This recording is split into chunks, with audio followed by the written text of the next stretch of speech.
ॐ अज्ञानतिमिरन्धस्य ज्ञानाञ्जनशलाकया चक्षुरुन्मिलितं येन तस्मै श्रीगुरुवे नमः। तो हम अगर ये भगवद गीता को देखें तो मैं थोड़ा सा इसके बारे में कुछ आज बताना चाहूँगा। आज के सत्र में हम भगवद गीता क्यों पढ़नी चाहिए, यही भगवद गीता कैसे हम समझें, और भगवद गीता के शुरू की पृष्ठभूमि और रूपरेखा फर्स्ट चैप्टर की, इतना हम कवर करेंगे अगले 20 मिनट में। 34 सेकंड्स में एक भगवद गीता वर्ल्ड में कहीं डिस्ट्रीब्यूट हो रही है, ये वाली। और अभी तक ये वाली भगवद गीता करीब 50 करोड़ प्रतियां जो हैं वो विश्व में वितरित हो चुकी हैं। ये भगवद गीता जिन्होंने लिखी हैं कृष्ण कृपा मूर्ति एसी भक्ति वेदांत स्वामी प्रभुपाद, ये उनका चित्र है पीछे। इनकी पुस्तकें भगवद गीता के अलावा जो बाकी पुस्तकें हैं, हर 7 सेकंड में वर्ल्ड में एक पुस्तक जो है वितरित हो रही है। तो इस स्पीड से जो है वो प्रचार हो रहा है इस भगवद गीता का और भगवद गीता पे आधारित बाकी पुस्तकों का। मतलब हर 7 सेकंड में एक पुस्तक और हर लगभग 30 सेकंड में एक भगवद गीता मिल रही है। तो अगर हम देखें केवल भगवद गीता की 50 करोड़ प्रतियां विश्व की लगभग सारी बोले जाने वाली मुख्य भाषाओं में, मतलब करीब 150 से ज़्यादा भाषाओं में ये ट्रांसलेट हो चुकी है। और इसके अलावा जो प्रभुपाद की बाकी पुस्तकें वो भी लगभग सारी भाषाओं में ट्रांसलेट हो चुकी हैं। इवन भगवद गीता उर्दू में भी है, भगवद गीता अरेबिक में भी है, और भगवद गीता जो है वो स्पेनिश में भी है, फ्रेंच में भी है, सब भाषाओं में अनुवादित है। तो इस भगवद गीता की दूसरी विशेषता क्या है, अगर आप नाम देखेंगे श्रीमद् भगवद गीता यथारूप। यथारूप मतलब एज इट इज़, जैसा भगवान ने कहा वैसा हमारे तक आया। और इसका आधार क्या है ये कहने का, अगर हम भगवद गीता को खोलेंगे तो जहाँ से भगवद गीता का फर्स्ट चैप्टर आरंभ होता है उसके पहले वाला पेज देखिए उसमें। तो उस पहले वाले पेज में जहाँ पे कुरुक्षेत्र में युद्ध स्थल में सैन्य निरीक्षण, उसके पहले आपको एक गुरु परंपरा दिखाई देगी 30 नंबर के पेज पे, 30 नंबर पेज पे प्रभु जी, हाँ ये वाली। तो इसमें हम देखते हैं कि भगवान श्री कृष्ण ने वो ज्ञान किस तरह ब्रह्मा जी के हृदय में स्थापित किया और उस तरह से होता हुआ वो एक गुरु शिष्य परंपरा के माध्यम से हमारे तक आया। हम आगे जब चौथा अध्याय पढ़ेंगे तो भगवान हमें बताएंगे कि एवं परंपरा प्राप्तम इदम राज ऋषियो विदु। तो परंपरा के माध्यम से इस ज्ञान को समझना चाहिए, क्योंकि परंपरा के माध्यम से आया इसलिए ये यथारूप है। अगर यही श्लोक में ले लूँ और अपने मन के मुताबिक व्याख्या करने लगूँ तो वो क्या हो जाएगा, वो यथारूप नहीं हुआ, क्योंकि वो मेरी सोच है। तो इसीलिए हम आज और आगे के सारे सत्रों में जो प्रयास करेंगे समझने का कि भगवान हमें क्या समझाना चाह रहे हैं। तो कई बार हम जब आगे बढ़ेंगे तो हमारी इतने साल धरती पर रहने के बाद कुछ धारणाएं हैं, उन धारणाओं को भगवान चैलेंज करेंगे। हमें अपना जो भी एक अहंकार है कि हमें बहुत आता है, उस अहंकार को थोड़ा सा साइड में रख के भगवान की बात को सुनना पड़ेगा। अगर हम भगवान के माध्यम से भगवान की बात को सुनेंगे तो वो वस्तुतः वैसे ही हो जाएगा। परंपरा का महत्व क्या है, जैसे हम मेडिकल कॉलेज में स्टूडेंट आता है तो ये एक एनएमसी रिकॉग्नाइज मेडिकल कॉलेज है। क्यों एनएमसी रिकॉग्नाइज है, क्योंकि यहाँ के टीचर्स जो हैं उनको चेक किया है एनएमसी ने। तो उन सब के पास जो डिग्री है वो भी एमसीआई या एनएमसी रिकॉग्नाइज थी, और उन्होंने किन से पढ़ा था, जिनकी डिग्री एनएमसी रिकॉग्नाइज थी। इस तरह हमारा कॉलेज भी रिकॉग्नाइज हो गया, हम भी एक रिकॉग्नाइज बोनाफाइड टीचर हो गए। ऐसे ही आज अगर हम भगवद गीता पे चर्चा करें तो अगर हम किसी थॉट प्रोसेस के साथ बात करेंगे तो वो हम रिकॉग्नाइज गुरु परंपरा को पालन कर रहे हैं। जैसे कोई आदि शंकराचार्य जी की टीका है भगवद गीता पे, उसको अगर यथारूप उनके माध्यम से समझाने का प्रयास करेगा तो वो भी एक बोनाफाइड सिस्टम है। कोई श्री संप्रदाय का होगा और श्री संप्रदाय की टीका को समझाने का प्रयास करेगा, वो भी प्रामाणिक है। जो आज हम समझ रहे हैं वो प्रभुपाद के माध्यम से गॉड वैष्णविज्म जो है, एक धारा है वैष्णविज्म की, उसके माध्यम से भगवद गीता कैसे समझी जाती वो समझ रहे हैं। इसलिए कई बार लोग चैलेंज करते कह रहे इस भगवद गीता में तो बहुत ज़्यादा भक्ति कर दिया, भगवान जहाँ कर्म की बात कर रहे हैं वहाँ भी भक्ति की बात कर रहे हैं। तो ऐसा क्यों हो रहा है, क्योंकि वो वैष्णव फिलॉसफी भक्ति है, तो वो तो ओतप्रोत है भक्ति से, तो वो हर श्लोक में भक्ति ढूंढ लेते हैं। जहाँ भगवान पहले 6 अध्यायों में भक्ति पे चर्चा नहीं करते, भक्ति का उद्घाटन वो 7वें अध्याय से कर रहे हैं, वहाँ पे वो जो हमारे आचार्य हैं वो पहले श्लोक से भक्ति आरंभ कर देंगे, प्रस्तावना में भी भक्ति रहेगी। ऐसा क्यों होगा? क्योंकि उनका देखने का दृष्टिकोण ही भक्ति वाला है, तो वो कर्म में भी भक्ति देखते हैं। तो उनसे किसी ने पूछा कि आपने ये टीका लिखी तो सब जगह भक्ति भक्ति कर दिया, हर जगह हरे कृष्णा कर दिया, ऐसा तो गलत हो गया, ये भगवान सच में क्या यही कह रहे हैं? तो उन्होंने 2 आधार पे इसको समझाया कि एक फाइनल कंक्लूजन से डिसाइड होता है कि पूरी बात किस बारे में थी। अगर फाइनल कंक्लूजन भगवान का भक्ति है तो मतलब भक्ति की चर्चा का शास्त्र है ये। और दूसरा उन्होंने ये समझाया कि क्या पता कि कौन कौन सा श्लोक बस पढ़ेगा जीवन में। हो सकता है वो एक ही पेज खोले, एक ही तात्पर्य पढ़े, वो जीवन उसका समाप्त हो जाए अगले दिन। तो बोले मैं उसमें अगर भक्ति की बात नहीं करूँगा तो छूट जाएगा ना उसका कंक्लूजन। तो बोले आप अगर सीरियली पढ़ोगे तो आपको क्लियर समझ में आएगा कि भक्ति की इतनी चर्चा क्यों है।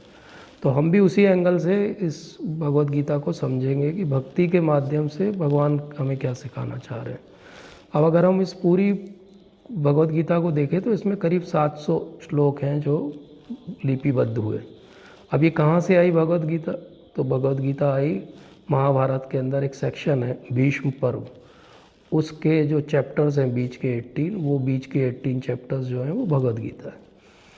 अब इस भगवद गीता को हमारे जितने आचार्य हुए, केवल प्रभुपाद नहीं, बाकी भी श्री संप्रदाय में भी जो टीका लिखी गई, उन सब ने बोला कि ये जो भगवान की बोली गई वाणी है, ये एक्चुअली वेद व्यास जी ने लिपि में बस उसको लिखा है, वाणी भगवान की है। पूरी महाभारत के अंदर ये वाला एक सेक्शन है जो एक्चुअली वेद व्यास जी ने कंपाइल नहीं किया है, कंपाइलेशन भगवान का है। अब इस दृष्टिकोण को हम थोड़ा सा वाइड करके देखते हैं कि वर्ल्ड में इतने सारे रिलीजियस स्क्रिप्चर्स हैं भगवद गीता से जिनको तुलना की जाती है, चाहे वो बाइबल हो, चाहे वो कुरान हो, चाहे वो गुरु ग्रंथ साहब हों, या और भी रिलीजियस तोरा हो, या उनकी पारसीस की बाकी जो रिलीजन्स की बुक्स हैं वो हों। लेकिन उन सब बुक्स में क्या है, किसी को वो नॉलेज रिवील हुआ और उसने फिर उसको लिखवाया। स्वयं भगवान की वाणी 100% वैसी की वैसी केवल भगवद गीता है, और कोई भी बुक नहीं है, हिंदुइज़्म की भी कोई बुक नहीं है। हर जगह दूसरों ने भगवान को या किसी भी देवता को बोला कि आप महान हो या आप भगवान हो। किसी भी देवता ने अपने मुख से कभी नहीं बोला कि मैं भगवान हूँ, लेकिन भगवान ने भगवद गीता में बोला अहम सर्वस्य प्रभो मत्तः सर्वम प्रवर्तते इति मतवा भजन्ते मां बूढ़ा भाव समन्विता, कि मैं सब चीज़ों का सोर्स हूँ। बार बार बोला अहम बीज प्रदा पिता। तो भगवान भगवद गीता के माध्यम से हमको ये बहुत स्पष्ट कह रहे हैं कि मैं हर वस्तु का सोर्स हूँ। तो इसलिए जब हम भगवद गीता पढ़ते हैं तो हमारा डिफाइनिंग जो गोल है वो क्लियर होना चाहिए। अगर हमारा गोल डिफाइन नहीं होता तो क्या होता है, एक बहुत कॉमन कन्फ्यूजन है भगवद गीता पढ़ते टाइम। अगर आप आदि शंकराचार्य जी की कमेंट्री पढ़ोगे भगवद गीता की तो आपको ये कंक्लूजन निकल के आएगा कि अरे सन्यास ही जो है भगवद गीता का सार है। ऐसा बहुत कॉमनली आपको सुनने को मिलेगा समाज में, अरे भगवद गीता का सार क्या है, सन्यास। बहुत सारे और कर्मी लोगों को आप सुनोगे तो वो कहेंगे भगवद गीता का सार क्या है, कर्म है, कर्म ही पूजा है। लेकिन क्या ये दोनों सार सही है? हम पूरे सत्रों में आगे समझेंगे दोनों सार अल्टीमेट कंक्लूजन नहीं है। आज मैं एक एक लाइन में बस बताता हूँ इस बात को। भगवद गीता का सार है शरणागति। भगवद गीता का सार न सन्यास है न कर्म है। अब इसको कैसे समझेंगे? अर्जुन ने पूरी भगवद गीता सुनने के बाद क्या किया? क्या सन्यास ले लिया? अगर स्वयं भगवान के मुख से सुना और उसके बाद उसने सन्यास नहीं लिया तो भगवद गीता का सार सन्यास कैसे हो सकता है? और कोई भी बात जैसे हमने आज चालू की तो हमने एक आउटलाइन समझी पहले, वैसे ही भगवान भी एक आउटलाइन बताते हैं। और जब हम बात अंत करेंगे तो आज के पूरे सत्र का एक सार देंगे 1 या 2 लाइन में। भगवान भी ऐसे ही करते हैं। तो भगवान अंत में क्या सार देते हैं? भगवान का अंत में क्या कंक्लूजन है अर्जुन के लिए? शरणागति है, वो भी शरणागति है। यहाँ पे जब 2.7 में अर्जुन भगवान के सामने हाथ जोड़ के बोलेंगे कि मैं आपका शिष्य हूँ और आपको शरणागत हूँ, तो अर्जुन क्या कर रहा है? शरणागति ले रहा है। तो अगर हम शुरू में देख लें, चाहे हम अंत में देख लें, चाहे बीच के सारे चैप्टर में देख लें, एक ही बात है, एक ही रनिंग थीम है जो हर चैप्टर के अंदर है, और वो क्या है? शरणागति। तो अगर भगवद गीता पढ़ के शरणागति नहीं आई तो फिर सार हमने नहीं समझा। तो इसलिए भगवद गीता का सार संन्यास नहीं है, कर्म नहीं है। भगवद गीता का सार शरणागति है। जो ये समझ ले उसने यथारूप में भगवद गीता समझ लिया अर्जुन की तरह। अब हम सबको लगता है अरे अर्जुन को सुनाई थी भगवद गीता 5000 साल पहले, मुझे क्या लेना देना इससे, मेरा क्या वो है कनेक्शन इससे। तो भगवान ने भगवद गीता में अर्जुन को एक माध्यम बनाया, लेकिन वो ज्ञान हम सब के लिए और हमेशा के लिए। जैसे हम भी कई बार जब लेक्चर लेते हैं या समझाते हैं किसी को, तो एक स्टूडेंट को उठा के क्वेश्चन पूछते हैं, लेकिन वो क्वेश्चन और उसका आंसर सबके लिए होता है। इसी प्रकार से अर्जुन हमारा रिप्रेजेंटेटिव बन के वहाँ पे क्वेश्चन पूछ रहे हैं, और जो आंसर भगवान दे रहे हैं वो सबके लिए रेलेवेंट। तो ये समझना कि 5000 साल पहले का ज्ञान आज रेलेवेंट है या नहीं, उसको कैसे समझेंगे? उसका बहुत सिंपल तरीका है। अगर ये रेलेवेंट नहीं होता तो आज हम यहाँ नहीं होते। अगर ये रेलेवेंट नहीं होता तो हर 30 सेकंड में एक भगवद गीता वर्ल्ड में डिस्ट्रीब्यूट नहीं हो रही होती। अगर ये रेलेवेंट नहीं होता तो हमारे महान प्रधानमंत्री हर एक को गिफ्ट में भगवद गीता नहीं दे रहे होते। अगर ये रेलेवेंट नहीं होता तो इतनी सारी यूनिवर्सिटी में PhD कर रहे हैं लोग भगवद गीता पे आज भी। और अगर ये रेलेवेंट नहीं होता तो इसका नया वर्जन आता, भगवान फिर आते और बोलते कि ये श्लोक अब कलयुग में नहीं चलेगा, इसका नया वर्जन आया, तो इसका एडिशन हो जाता है यहाँ Bhagavad Gita 14th edition, Bhagavad Gita 18th edition. जैसे हमारी बुक्स का होता है कि ग्रेस का जो भी एडिशन चल रहा होगा अभी, या हैरिसन्स का कोई एडिशन चल रहा होगा, तो वो क्यों चल रहा है? क्योंकि पिछला नॉलेज ऑब्सोलीट हो गया। आज अगर मैं बेलियन लॉ का फर्स्ट एडिशन पढ़ के एग्ज़ाम देने आऊँ तो मुझे फेल कर दिया जाएगा, बोले ये क्या पढ़ा बता रहा है, ये तो सब ख़त्म हो चुका है, कोई नहीं मानता इसको। तो ऐसे ही अगर ये नॉलेज इररिलेवेंट हो जाता तो आज हमारे सामने पुस्तक के रूप में नहीं होता, मतलब ये नॉलेज रिलेवेंट है। अब अगर ये नॉलेज रिलेवेंट है और हमारे लिए रिलेवेंट है, हमने समझ लिया, तो फिर इसको हमको जीवन में पालन भी करना पड़ेगा, तब तो ये नॉलेज मूल रूप में समझ में आएगा। क्योंकि नॉलेज, स्पेशली स्पिरिचुअल नॉलेज के दो हिस्से होते हैं, एक होता है ज्ञान और एक होता है विज्ञान। ज्ञान होता है हाँ हमको सारे 700 श्लोक याद है, ये ज्ञान है। जीवन में जब कठिनाई आई तो वो 700 में से कौन सा श्लोक वहाँ लगेगा, ये विज्ञान है।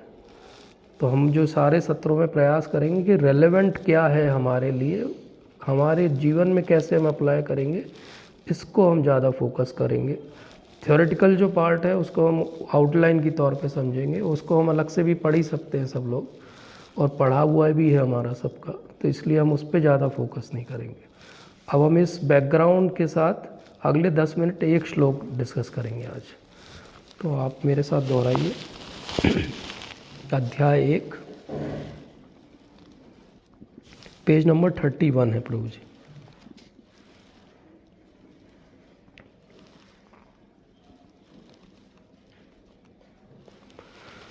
अध्याय 1 धृतराष्ट्र उवाच धर्मक्षेत्रे कुरुक्षेत्रे समवेतायुयोत्सवः मामका पाण्डवाश्चैव किम कुर्वत संजय। आप में से कोई पढ़ेगा प्रभु जी? आप पढ़े। धृतराष्ट्र ने कहा, अर्थ पढ़ दो। नहीं, पहले श्लोक एक बार और पढ़। धृतराष्ट्रवाच धर्मक्षेत्रे कुरुक्षेत्रे समवेतायुयोत्सवः मामकाः पाण्डवाश्चैव किम कुर्वत संजय।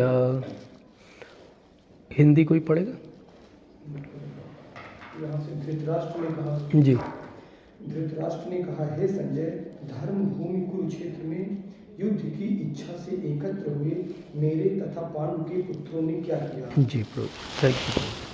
तो अब यहाँ पे क्या बात हो रही है, पहला श्लोक है। अब ये पहला श्लोक है भगवत गीता जैसे महान ग्रंथ का, लेकिन ये बोलने का सौभाग्य किसको मिला है, धृतराष्ट्र को। धृतराष्ट्र जो सबसे दुर्बुद्धि व्यक्ति है वहाँ पे। अब धृतराष्ट्र किससे पूछ रहा है, संजय से पूछ रहा है, किम कुर्वत संजय, संजय क्या हुआ, क्या किया। और पहला जो शब्द है श्लोक का वो है धर्म क्षेत्र। तो पहला जो शब्द है भगवत गीता के बहुत महत्वपूर्ण है। धर्म से जो है भगवत गीता आरंभ होती है। तो भगवत गीता ये एस्टैब्लिश कर रही है कि ये 700 श्लोक से हम धर्म की स्थापना कर देंगे। भगवान जब कहेंगे आगे यदा यदा हि धर्मस्य ग्लानिर्भवति भारत, तो वो ये बताएंगे कि यही ज्ञान है जिससे धर्म की स्थापना होगी। तो जैसे हमने समझा था कि कोई भी बुक या कोई भी लेक्चर का पहला लाइन और लास्ट लाइन बहुत इम्पॉर्टेंट होता है। तो पहला लाइन क्या है, धर्म क्षेत्र है, धर्म का क्षेत्र है। धर्म का क्षेत्र क्या है, कुरुक्षेत्र है। अब ये क्षेत्र शब्द 2 बार आया, तो इसका भी बहुत रेलेवेंस है कि धर्म के क्षेत्र कुरुक्षेत्र में धृतराष्ट्र ने पूछा है कि क्या हुआ। धृतराष्ट्र कौन है, धृतराष्ट्र का अर्थ है धृत प्लस राष्ट्र, जो राष्ट्र को धर के बैठा हो, जो राष्ट्र पे इतनी उसकी आसक्ति है कि वो छोड़ना ही नहीं चाहता। अब हम सबको बैकग्राउंड पता है, बट 1-2 लाइन में मैं समरी आपको याद दिला देता हूँ कि धृतराष्ट्र जन्म से दृष्टिहीन है और उनको कोई भी योग्यता नहीं है कि वो राजा बने। लेकिन क्योंकि पांडु असमय जो है वो चले गए और उनके बच्चे अभी बालिग नहीं हुए हैं, तो इसलिए इनको केयर टेकर किंग बनाया गया भीष्मदेव के साथ। अब ये केयर टेकर है, लेकिन धृतराष्ट्र का मन इतना ज़्यादा सत्ता पे लगा हुआ है कि वो छोड़ना नहीं चाहता। कई बार हम लोग कहते हैं कि धृतराष्ट्र पुत्र मोह में अंधे थे और हम उदाहरण देते हैं उनका, लेकिन एक्चुअल रियलिटी वो नहीं है। क्यों नहीं है, अगर आप ध्यान से महाभारत पढ़ोगे तो जब युद्ध आरंभ भी नहीं हुआ है तब वेद व्यास जी आते हैं और वेद व्यास जी अलग से बुला के धृतराष्ट्र को बोलते कि ये जो युद्ध तुम प्लान कर रहे हो इसमें तुम्हारे सारे पुत्रों का संहार हो जाएगा। ये बता देते हैं फ्यूचर हो, अभी भी समय है, तुम उस चीज़ को रोक सकते हो। और वो धृतराष्ट्र को एक ऑप्शन देते हैं कि मैं तुम्हें उस समय के लिए 18 दिन के लिए आंखें दे देता हूँ, तुम देखो युद्ध। ये सोच के बोलते हैं वो कि शायद हृदय बदल जाए। धृतराष्ट्र बोलते हैं कि मैंने जब से मेरे बच्चे पैदा हुए आज तक मैंने उनको देखा नहीं है। अब आप कह रहे हो ये सब मर जाएंगे अभी युद्ध में, तो मैं इन मरे हुओं का मुंह क्यों देखना चाहूँगा, इसलिए मुझे दृष्टि नहीं चाहिए। तो फिर वेदव्यास जी कहते हैं कि फिर तुम्हारी इच्छा भी है युद्ध में क्या होगा। तो बोले ये संजय है मेरा असिस्टेंट, इसको आप दृष्टि दे दो, ये मुझे देख के बताएगा दिव्य दृष्टि से। इस प्रकार से वेदव्यास जी उस 18 डेज़ के लिए संजय को स्पेशल पावर देते हैं। इसके पहले भी संजय के पास ये पावर नहीं, बाद में भी नहीं। वो केवल युद्ध में क्या चल रहा है उतना सुना सकते हैं उनको, उतना वो उनके हृदय में उद्घाटित हो जाता है बैठे हुए भी। तो अब धृतराष्ट्र को पता है कि उसके सारे पुत्रों का वध होने वाला है, तो भी वो युद्ध के लिए आकांक्षी है। क्यों है, क्योंकि उसको पुत्र से मोह नहीं है, उसको राज्य से मोह है। उसको 1% अभी भी चांस लगता है कि शायद जीत जाए, शायद वेदव्यास की बात गलत हो। तो पुत्र मोह नहीं है, वो राज्य का मोह है। अगर पुत्र मोह होता तो वो तुरंत संधि कर लेते और बोलते कि 5 गांव दे दो इनको, छोड़ो, क्योंकि ये तो सब मेरे 100 के 100 पुत्र मारे जाएंगे। तो धृतराष्ट्र का जो अंधापन है वो किस लेवल का अंधापन है, वो जन्मजात कंजेनिटली ब्लाइंड है, लेकिन उससे ज़्यादा उसकी ब्लाइंडनेस पावर के कारण है। पावर हंगर में बहुत सारे लोग हमने भी कंटेम्प्रेरी वर्ल्ड में देखे ब्लाइंड हो जाते हैं। अपने बच्चे को ही आगे बढ़ाना, नेपोटिज्म क्या है वो भी ब्लाइंडनेस है। योग्यता हो या नहीं हो, बस वही राजा बनेगा, वही अधिकारी बनेगा, वही किसी चीज़ का जो है वो रिप्रेजेंटेटिव बनेगा, चाहे उसमें योग्यता हो या नहीं हो। तो यहाँ पे क्या है, यहाँ पे धृतराष्ट्र है एक तरफ और दूसरी तरफ कौन है, हतराष्ट्र है। हतराष्ट्र मतलब जिनका राज्य चला गया बेचारों का, वो हैं पांडव। तो एक तरफ 5 लोग हैं जो हतराष्ट्र है जिनका राज्य चला गया, और एक तरफ ये अंधा व्यक्ति है जो किसी तरह राज्य पे काबू रखना चाहता है। इतना ज़्यादा कि धृतराष्ट्र को कई बार दुर्योधन भरी सभा में बुरा भला बोलता है सबके सामने, और फिर भी धृतराष्ट्र चुपचाप सुन लेता है, क्योंकि उसको लगता है मैं सिंहासन पे तो बैठा हूँ ना, बुरा भला ही कह रहे हैं ना लोग। धृतराष्ट्र से ज़्यादा रिस्पेक्ट बाद में जब लड़ाई हो जाएगी उसके बाद पांडव करते हैं। आप अगर भागवत पढ़ोगे तो युधिष्ठिर महाराज रोज सुबह उठने के बाद अपनी दैनिक क्रियाओं के बाद सबसे पहले धृतराष्ट्र को प्रणाम करने आते हैं, गांधारी को प्रणाम करने आते हैं। इतना रिस्पेक्ट जो दुर्योधन ने कभी नहीं दिया, लेकिन still he is not happy. Why? Because he is not sitting on a throne. तो वो सिंहासन का जो लालच है वही ये पूरे इसका कारण है। और वो यहीं दिखेगा इसी श्लोक में, धर्म क्षेत्र कुरुक्षेत्र। धर्म क्षेत्र है कुरुक्षेत्र। कैसे कुरुक्षेत्र धर्म क्षेत्र है? एक राजा हुए कुरु, उन्होंने उस पूरे क्षेत्र में बहुत बड़ी तपस्या की। और वो क्या हेतु से तपस्या की? उन्होंने कई यज्ञ किए कि इंद्र प्रसन्न हो जाए। इंद्र को प्रसन्न करके वो एक ही चीज़ मांगना चाहते थे कि इस स्थान पे जो भी कुछ होगा वो धर्म के अनुरूप होगा। तो जिससे कुरु वंश का नाम पड़ा, वो राजा कुरु धृतराष्ट्र के बहुत पहले के पूर्वज हैं, और वो वहीं पे जाके तपस्या कर रहे थे। और उसकी लंबी कहानी, लेकिन शॉर्ट ये है कि बाद में उनको ये वरदान मिल जाता है कि ये क्षेत्र आज से धर्म क्षेत्र के नाम से कहा जाएगा, क्योंकि यहाँ पे जो भी होगा वो धार्मिक होगा। तो ये जो लड़ाई हो रही है ये भी धर्म युद्ध है। अब कोई कहे कि आज जो लड़ाई चल रही है, मान लो रशिया यूक्रेन वॉर, तो क्या वो धर्म युद्ध है? बोले हाँ वो नहीं है, तो मिडिल ईस्ट में जो लड़ाई चल रही है वो धर्म युद्ध है क्या? नहीं। ये युद्ध कैसा है? ये युद्ध ऐसा है कि जब लड़ते हैं तब वो लड़ रहे हैं एक दूसरे से पूरी ताकत से, लेकिन शाम को एक दूसरे के कैंप में भी जा सकते हैं, मिल सकते हैं, अगले दिन फिर लड़ेंगे। लेकिन इसलिए वो धर्म युद्ध है, धर्म के आधार पर लड़ा हुआ युद्ध। आज के युद्ध कैसे हैं? अब आप आज के युद्ध में बोलो कि अच्छा कौन कौरव है कौन पांडव है, तो एक्चुअली आज का युद्ध कैसा है कि एक तरफ हिरण्यकशिपु और एक तरफ रावण है। तो आपको अगर कभी चुनाव में यहाँ पे हिरण्यकशिपु रावण दोनों खड़े हो जाएं चुनाव में, दो ही कैंडिडेट हैं, और आपको बोला जाए आप किसको वोट दोगे, तो आप क्या कहोगे? बोले हम नोटा को वोट देंगे, हम ना हिरण्यकशिपु को देंगे ना रावण को। तो कोई भी धर्म युद्ध अभी नहीं है। धर्म की अवधारणा कौन देता है? धर्मम तो साक्षात भगवत प्रणीतम। धर्म की अवधारणा केवल भगवान दे सकते हैं, उनके अलावा कोई नहीं दे सकता। अगर उनके अलावा कोई भी कहे कि ये धर्म है या मैं जो कहता हूँ वो धर्म है, भगवान जो कहते हैं वो धर्म है। इसलिए जब भगवान कहते हैं अर्जुन को कि वो निहत्था है, कर्ण उसको मार दो, भगवान जब कहते हैं कमर के नीचे वार कर दो, दुर्योधन को मार दो, भगवान के मुख से निकला हुआ हर शब्द क्या है? धर्म है। उसको हमें अपनी कसौटी पे नहीं कसना चाहिए कि अरे वो निहत्था था, मार दिया, गलत किया। बहुत सारे लोग कर्ण के पक्षधर हैं, हम कभी विस्तार से चर्चा करेंगे कर्ण को क्यों हम नहीं मानते, कुछ भी क्या गलती थी उसकी। लेकिन पॉइंट ये कि भगवान के मुख से निकली हर बात धर्म है, इसलिए भगवान जो जो यहाँ कहेंगे वो सब धर्म है। तो धर्म क्षेत्र कुरुक्षेत्र समवेता युयोत्सव, साथ में आए काय के लिए? युयोत्सव मतलब लड़ने के लिए। युयोत्सव से ही बाद में जूडो, कराटे और बहुत सारे ऐसे वर्ड बने संस्कृत से। मामका पांडवाश्चैव, मेरे, मामका मेरे मतलब सारे कौरव, और पांडवाश्चैव मतलब सारे पांडव। अब दोनों एक ही वंश के हैं, तो यहाँ जो भेद है धृतराष्ट्र का वो दिख रहा है। मामका और पांडव, मेरे और पांडव मतलब अलग अलग कर दिया उसने।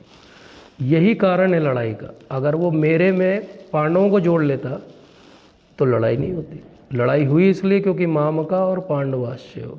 ऐसे हम भी जब किसी से कॉन्फ्लिक्ट करते हैं, लड़ते हैं, तो वो क्या होता है? ये मेरा है, ये मेरा नहीं है, ये मेरा था, ये इसने ले लिया है। एक और बात हम एक लाइन में समझते हैं कि ज़्यादातर हम लोग जब अगर कभी सुनते भी है कोई कहता है कि आप तो मेरे हो, एक वर्ड है जो सुनाई नहीं देता उसमें, आप तो मेरे काम के हो। आप मेरे हो मतलब आप मेरे काम के हो। जैसे वाइफ बोले हस्बैंड से कि आप मेरे हो, मेरे काम के हो, मेरी देखभाल करते हो, मुझे सिक्योरिटी दे रहे हो, इसलिए आप मेरे हो।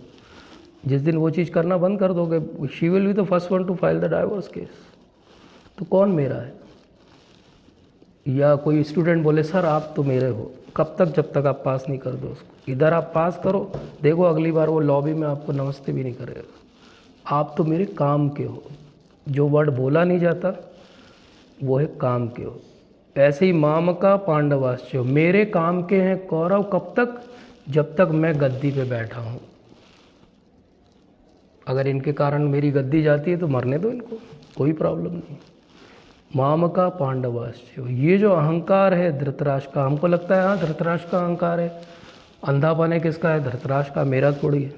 लेकिन हम सबको पार्शली ब्लाइंडनेस है, वो पार्शल कैटरेक्ट हम सबको है। जब हम देखते हैं किसी को और सोचते हैं कि अच्छा ये मेरा है कि मेरा नहीं है, ये मेरी जाति का है कि नहीं है, ये मेरे धर्म का है कि नहीं है, ये मेरे समाज का है कि नहीं है, मेरे राष्ट्र का है कि नहीं है।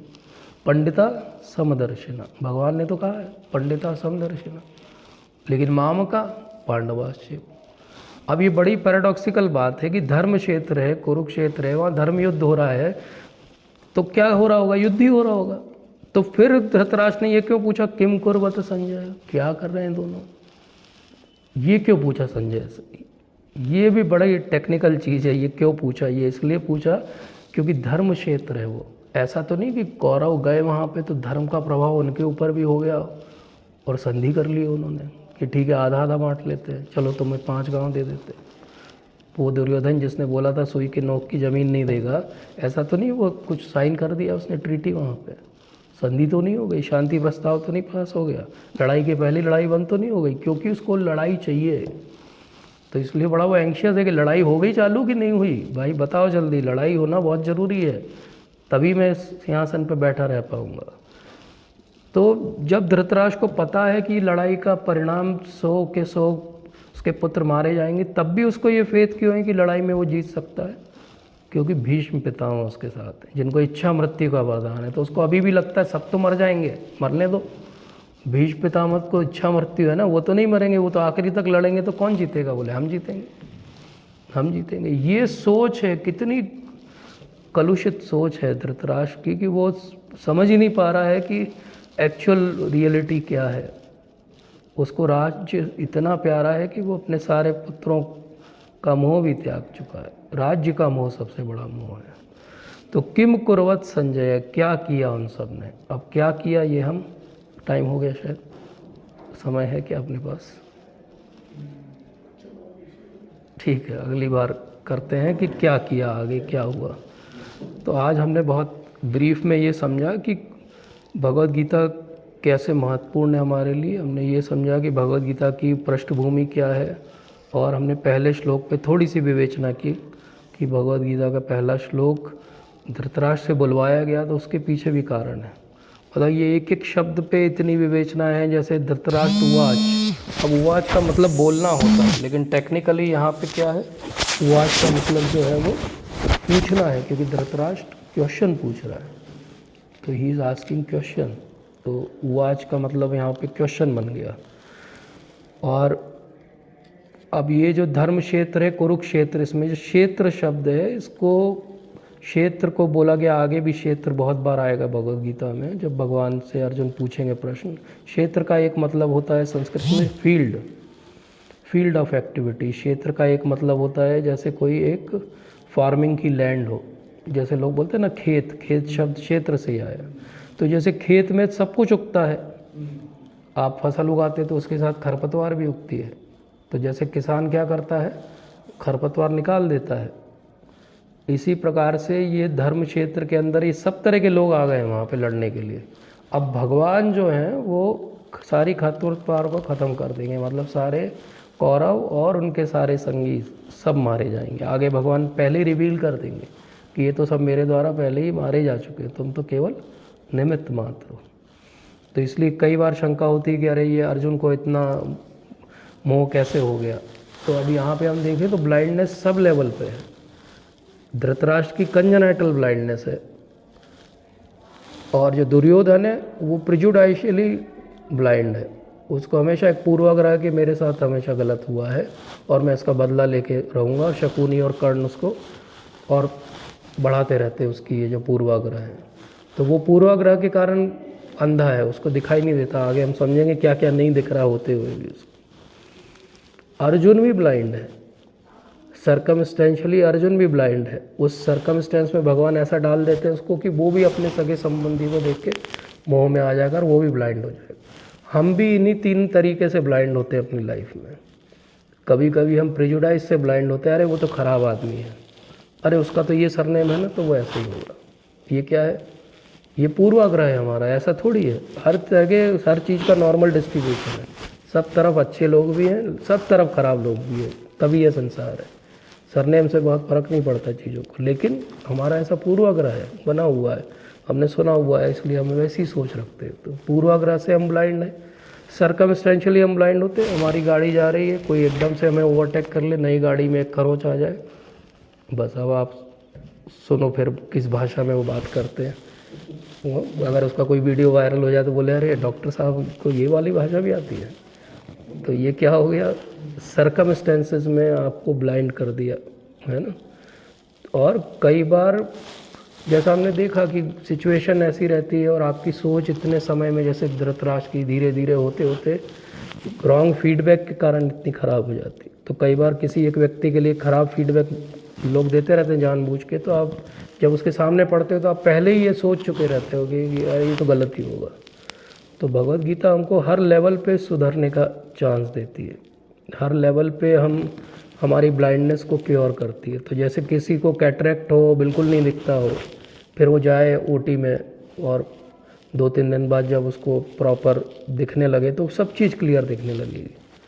ऐसे ही भगवत गीता हमारी ये सारी ब्लाइंडनेस को हटा देगी। तो जैसे Bhagavad Gita as it is है, ऐसे दुनिया भी एज इट इज़ है, वर्ल्ड एज इट इज़ आपको दुनिया दिखने लगेगी कि कौन किस पूर्वाग्रह से ग्रसित होकर आपके साथ ऐसा व्यवहार कर रहा है, वो आपको साफ दिखने लगेगा। आपको दिखने लगेगा कि अच्छा, when person is saying that I like you या आप तो मेरे हो, तो आपको दिखने लगेगा अच्छा मेरे काम के हो। तो ही अच्छा भी है, और संसार में कई बार वो उतना अच्छा भी नहीं है, क्योंकि आप बहुत कुछ पढ़ने लगते हो जो दुनिया नहीं चाहती कि आप पढ़ो, पर उससे रियलिटी रिलेशनशिप की समझ में आती है, और वर्ल्ड की भी। आगे ब्यूटीफुल बुक है, बहुत कुछ बोल सकते हैं, बट आज लेट हो गए हम, तो यहीं पे विराम देते। अगर आपका कोई शंका हो, प्रश्न हो, अगर कोई आपको लगा हो मैंने कुछ गलत बोला तो आप। जी हाँ, नहीं पूछना चाहिए प्रभु जी। मैं आप सबको आग्रह करूँगा, सारे प्रश्न पूछिए, आपको लगे बहुत इररिलेवेंट है तो भी पूछिए। तो उन्होंने वही क्षेत्र और क्षेत्र की बात हुई, उन्होंने जो यथार्थ गीता में है कि उन्होंने बोला कि कुछ ये हुआ ही नहीं, कोई महाभारत नहीं हुआ। हम आएंगे इस पे। एक्चुअली हर शास्त्र का, हमारे जितने शास्त्र हैं उनको 3 स्तर पे हम समझ सकते हैं। श्री संप्रदाय में रामानुजाचार्य जो उनके मेन आचार्य हैं, उन्होंने बताया हमें कि हर शास्त्र और हर घटना को जो हम सुनते हैं उसको 3 लेवल पे समझ सकते हैं। और वो 3 लेवल हम अगले सेशन में, वो श्लोक आएगा तो अपन डिटेल में समझेंगे कि कई लोग बोलते हैं कि ये हुआ नहीं था, ये तो एक मेटाफर है। मेटाफर है मतलब कि बोले वो 5 पांडव, 5 इंद्रियां हैं, और भगवान जो है वो हमारे अंदर हृदय में परमात्मा जो है वो हैं। ये जो रथ है बोले इसके पहिए हैं 2, तो ये दिन और रात हैं। बोले उसके अंदर जो स्पोक्स है बोले 12-12 घंटे हैं वो। तो इस तरीके से लोग इसको समझाते हैं। और हमको कैसे समझना चाहिए कि ऐसा समझाइश अगर कोई दे तो ये सही है कि गलत है। तो पहली बात तो, क्या ऐसा भगवान ने पूरे 700 श्लोक में से किसी श्लोक में बोला? अगर भगवान, जैसे ही हम ये बोलते हैं कि ये हुआ नहीं है, तो हम सबसे पहला प्रश्न भगवान के ऊपर ही उठाते हैं, और भगवान के भक्तों के ऊपर उठाते कि हुआ ही नहीं है। उसका ज़्यादा सही अंडरस्टैंडिंग क्या है कि ये हुआ है, लेकिन इसका एक डायमेंशन वो भी है समझने का। अब उस डायमेंशन को कहाँ तक स्ट्रेच करके समझना चाहिए, उसको भी आज हम एक, उसका पॉलिसी है उसको समझ लेते हैं। उसकी पॉलिसी ये है कि जो मेन थीम है क्या वो उसके साथ अलाइन करता है। अगर वो थॉट प्रोसेस उस मेन थीम और कंक्लूजन के साथ अलाइन करता है तो आप समझो उस एलेगोरिकली, उसको मेटाफोरिकली समझो। लेकिन अगर वो मेन थीम से अपोजिट जा रहा है then it is not right. जैसे हम किसी का आंसर, लॉन्ग क्वेश्चन का आंसर लिखा और उसने बहुत कुछ लिख दिया, जैसे लिखते हैं मेडिकल में, तो आप ग्रॉसली क्या देखते हो पास करने के लिए, भाई मेन थीम से अलाइन कर रहा है कि नहीं। अब मैंने कोई एक सिंड्रोम पूछा, वो CNS का सिंड्रोम था और वो GIT के सब लिखाया है, तो मैं चाह के भी उसको नंबर नहीं दे पाऊँ क्योंकि मेन थीम बिल्कुल अलग है। लेकिन CNS का कुछ लिखा है उसने और कुछ बाकी भी जोड़ जाड़ दिया, तो ठीक है भाई चल पास तो हो जा। शरणागति का होना चाहिए हर बात से। Yes. चाहे अपन इंडिया समझो उसको, हाँ चाहे अपन कर्म बिल्कुल, को लड़ाई शरणागति मेन होना सार है। शरणागति चाहिए, हाँ मुझे लगता है। होनी शरणागति चाहिए। जैसे आप बहुत सारी भगवत गीता देखोगे प्रभु जी, तो उसमें फर्स्ट चैप्टर होता ही नहीं है। फर्स्ट चैप्टर ओमिट कर दिया उन्होंने बोला फर्स्ट चैप्टर क्या बैकग्राउंड है, बोले उसको क्या डालना। हमारी भगवत गीता चालू होती है सांख्य योग से, मतलब सेकंड चैप्टर से। बहुत सारी भगवत गीता में जब टीका टिप्पणी लिखते हैं लोग, फर्स्ट चैप्टर पे कुछ नहीं लिखते हैं, क्योंकि उनको लगता है धृतराष्ट्र से चालू करेंगे क्या, हटाओ इसको अलग। लेकिन हमने कैसे समझा कि धृतराष्ट्र से भी इतनी सीख है हमारे लिए। वो जो सैन्य निरीक्षण, इसको अभी हम अगली बार समझेंगे कि इस चैप्टर के दो नाम हैं, एक अर्जुन विषाद योग और एक सैन्य निरीक्षण योग। तो दोनों में से क्यों विषाद, अब एक बात समझे, विषाद योग, विषाद मतलब डिप्रेस होना। डिप्रेशन में योग कैसे हो सकता है? ये तो कोई ना कोई एक बना देता है, बोले आज हम करेंगे विषाद योग, बोले सब डिप्रेस हो जाइए, बोले ये भी एक तरह का योग है। तो फिर उन्होंने उसको समझाया बड़े ध्यान से कि विषाद में योग कैसे होता है। बोले विषाद में योग हुआ, अर्जुन को जब विषाद हुआ तो भगवान को सरेंडर किया उसने।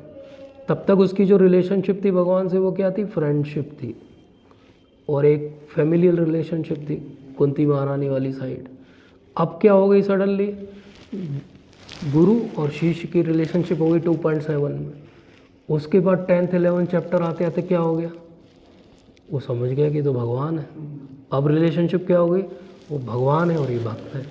तो ये एक रिलेशनशिप का ट्रांजिशन, फर्स्ट चैप्टर से आप आते आते 10th चैप्टर आते आते ट्रांजिशन हो गया, पूरा रिलेशनशिप बदल जाए किसी का। आप सोचो कि आप कभी टैक्सी के लिए किसी ड्राइवर को बुलाओ और पीछे बैठ जाए, बोले चल यहाँ से मुझे भोपाल ले जा, और बीच रास्ते पहुँचे और आपको पता चले कि ये तो आपका कोई पुराना रिलेटिव है, साथ में पढ़ा होगा किसी स्कूल में या कोई कॉमन फ्रेंड्स होंगे। थोड़ा आगे चले, भोपाल पहुंचने वाला हो, तब तक पता चले ये तो भगवान है जो गाड़ी चलाने आया आपकी। अब आप सोचो आपका हाल क्या होगा। तो वही हाल जो है वो अर्जुन का है, उसको समझ में नहीं आ रहा है, वैसे ही कंफ्यूज है वो। और एक नया कन्फ्यूजन ऐड हो गया कि इनको क्या बुलाना है अब, ये मेरे फ्रेंड हैं। तो वो माफ़ी मांग लेता है तुरंत, बोले जब फ्रेंडशिप चल रही थी आपके साथ तो बोले बहुत, मैं कई बार आपके बेड पे ही सो जाता था, ऐसे सो जाते थे तो आप, मेरा पैर आपको लग जाता था, मैं आपको कुछ भी नाम से, फ्रेंडशिप में तो सब बातें करते लोग।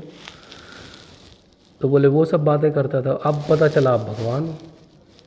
तो कैसे रिलेशनशिप चेंज हो जाती है, एक ही दो व्यक्तियों की रिलेशनशिप कैसे चेंज हो जाती है। ऐसे ही भगवान, हम अपने जीवन में देखें, जब हम भगवान को बहुत नहीं मानते थे तब भी भगवान थे, लेकिन हमारी कोई रिलेशनशिप नहीं थी उनके साथ। तब कोई बात भी करता था भगवान की, अगर मैं अपनी बात करूं तो मैं तो एथीस्ट था, मैं तो भगवान को मानता ही नहीं था। तो वहाँ से यहाँ तक आने में ऑब्वियसली मेरी रिलेशनशिप और डायनामिक्स भगवान के साथ चेंज हुई ना। पहले मैंने थोड़ा रिकॉग्नाइज़ करना चालू किया, हाँ चलो भगवान होते हैं, कंट्रोलर है। फिर मैंने रिकॉग्नाइज़ किया कि नहीं भगवान होते हैं, सब जगह है। फिर धीरे धीरे वो टाइम आया जब समझ में आया कि नहीं भगवान है, यहाँ भी है। फिर समझ में आया कि नहीं भगवान ही सब कुछ है, बाकी कुछ है ही नहीं। तो ये रिलेशनशिप अर्जुन की भी चेंज होगी। ये ब्यूटी है भगवद गीता की। अगर आप उस डेप्थ से देखोगे भगवद गीता, कभी एंजॉय करोगे, तो ये इतनी रिलिशिंग बुक है कि छूटेगी नहीं आपके हाथ से, कि बोले क्या चल रहा है इतना बढ़िया। हर श्लोक के अंदर इतने लेवल्स है, मतलब ऐसा कहा जाता है कि हर श्लोक को आप 3 स्तर पे समझ सकते हो, और वो जो हर स्तर है उसको 3 तरह से समझ सकते हो। तो इस तरीके से ये आपके इतने टाइप्स हो गए। ये टाइप वो हैं जिनको मनुष्य समझ सकते हैं। ऐसे कहा गया एक जगह, पद्म पुराण में एक श्लोक है भगवद गीता के, उसमें महात्म्य में, कि हर श्लोक जो है उसको 100 तरीके से समझ सकते हैं, और उनमें से 10 या 11 तरीके जो हैं वो ह्यूमंस के लिए ओपन रखे उन्होंने, और बाकी जो तरीके वो केवल देवता लोग रिलिश कर सकते हैं। तो आप इमेजिन करो कि जब वो ये वाला श्लोक पढ़ते हैं, हमने तो बहुत सुपरफिशियली समझा, मेरी कोई क्षमता भी नहीं है बताने की, लेकिन कभी आप संस्कृत की टीकाएँ पढ़ोगे तो वो एक एक वर्ड को इतना बढ़िया तरीके से समझाते हैं। तो भी हम सब सिर पटक लें, सब ज्ञानी लोग, तो भी 11 ही तरीके से समझ पाएंगे उसको। तो लगभग 90 तरीके रिजर्व्ड हैं ऊपर के लोगों के लिए। तो कितना डेप्थ होगा इस एक पुस्तक के अंदर। इसलिए I think we will enjoy this. पता नहीं आप लोग बोर तो नहीं हो गए मुझे। ठीक है friends, thank you. Bhagavad Gita की जय।